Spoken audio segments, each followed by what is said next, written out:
दोस्तों, एक इंटरेस्टिंग सवाल से शुरू करते हैं आज का लेक्चर। सोचो, एक दिन में आप कितनी जगह पर टैक्स पे करते हैं? सुबह चाय के साथ बिस्किट खरीदा, जीएसटी गया। ऑफिस से सैलरी आई तो इनकम टैक्स गया। दोपहर में रेस्टोरेंट में खाना खाया, फिर जीएसटी गया। मोबाइल रिचार्ज किया, जीएसटी गया।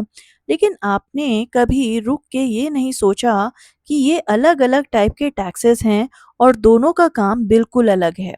आज हम यही समझेंगे और इस स्लाइड का टॉप मैसेज याद कर लो।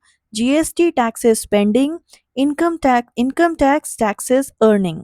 बस एक लाइन में पूरा कॉन्सेप्ट क्लियर हो जाता है। अब चलिए इस कंपैरिजन टेबल को एक रो से समझते हैं। So first row is full form. GST का पूरा नाम है गुड्स एंड सर्विसेज टैक्स। मतलब जो भी गुड्स या सर्विसेज खरीदते हो उस पर टैक्स लगता है। इनकम टैक्स का पूरा नाम सिंपली इनकम टैक्स है। जो भी कमाते हो उस पर टैक्स लगता है। अब आता है टाइप ऑफ टैक्स। ये एग्जाम में सबसे ज्यादा आता है। जीएसटी एक इनडायरेक्ट टैक्स है। इनडायरेक्ट मतलब आप एक्चुअली ये टैक्स खुद डायरेक्टली गवर्नमेंट को नहीं देते। सेलर कलेक्ट करता है और गवर्नमेंट को देता है। आप सिर्फ इनवॉइस पे करते हो। इनकम टैक्स एक डायरेक्ट टैक्स है। या आप डायरेक्टली गवर्नमेंट को पे करते हो या आपकी सैलरी से टीडीएस के रूप में काटा जाता है। हु पेस, कौन पे करता है? तो जीएसटी कंज्यूमर पे करता है। जब भी कुछ खरीदो जीएसटी ऑटोमेटिकली प्राइस में इंक्लूडेड होती है। इनकम टैक्स वो पर्सन या बिजनेस पे करता है जो इनकम अर्न करता है। कलेक्टेड बाय, जीएसटी गवर्नमेंट के पास सेलर्स और बिजनेसेस के जरिए आता है। Income tax government directly tax payer से कलेक्ट करती है। बेसिस ऑफ टैक्स, जीएसटी का बेसिस है परचेज। आप खरीद रहे हो तो टैक्स। इनकम टैक्स का बेसिस है इनकम। आप कमा रहे हो तो टैक्स। एग्जाम्पल, आप मोबाइल फोन खरीदने गए तो जीएसटी लगेगा। महीने की सैलरी आई तो इनकम टैक्स लगेगा। अब एक एक्चुअल एग्जाम्पल से ये कॉन्सेप्ट एकदम क्रिस्टल क्लियर हो जाएगा राहुल की लाइफ से। अगली स्लाइड में जरूर देखना। अब पिक्चर बिल्कुल क्लियर हो जाएगी।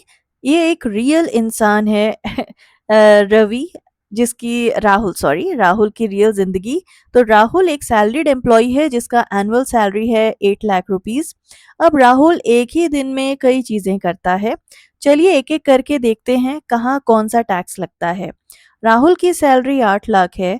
जैसे ही ये इनकम अर्न होती है, इनकम टैक्स का टाइमर स्टार्ट हो जाता है। ये डायरेक्ट टैक्स है। गवर्नमेंट सीधा राहुल से या उसके एम्प्लॉयर के जरिए टीडीएस में काट लेगी। सैलरी स्लिप में टीडीएस दिखती है, वही इनकम टैक्स है। अब राहुल ने एक लैपटॉप खरीदा। लैपटॉप परचेज, इमीडिएटली जीएसटी लगा। लैपटॉप के इनवॉइस में जो टैक्स अमाउंट दिखती है वो जीएसटी है। ये इनडायरेक्ट टैक्स है। सेलर ने कलेक्ट किया और गवर्नमेंट को दिया। राहुल रेस्टोरेंट में खाना खाने गया। बिल आया, उसमें भी जीएसटी था। रेस्टोरेंट ने जीएसटी कलेक्ट किया, वो भी गवर्नमेंट को जाएगा। राहुल ने मोबाइल फोन भी लिया। मोबाइल फोन पर भी जीएसटी लगा, क्योंकि ये भी एक परचेज है, एक स्पेंडिंग है। तो स्लाइड का कॉल आउट देखो। Income tax paid on Rahul salary, tax on earning, direct tax. GST paid on laptop, restaurant food and mobile phone, tax on spending यानी कि इनडायरेक्ट टैक्स। यहीं पर ज्यादातर स्टूडेंट्स कंफ्यूज हो जाते हैं। वो सोचते हैं कि एक बार इनकम टैक्स तो दिया, बस खत्म, लेकिन जीएसटी तो बार बार लगता है।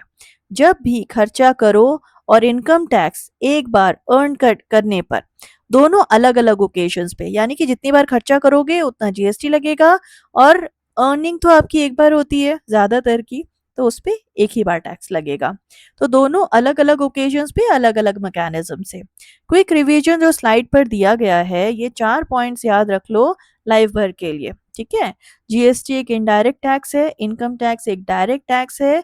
जीएसटी स्पेंडिंग पर पे की जाती है, इनकम टैक्स अर्निंग पे की जाती है, ठीक है।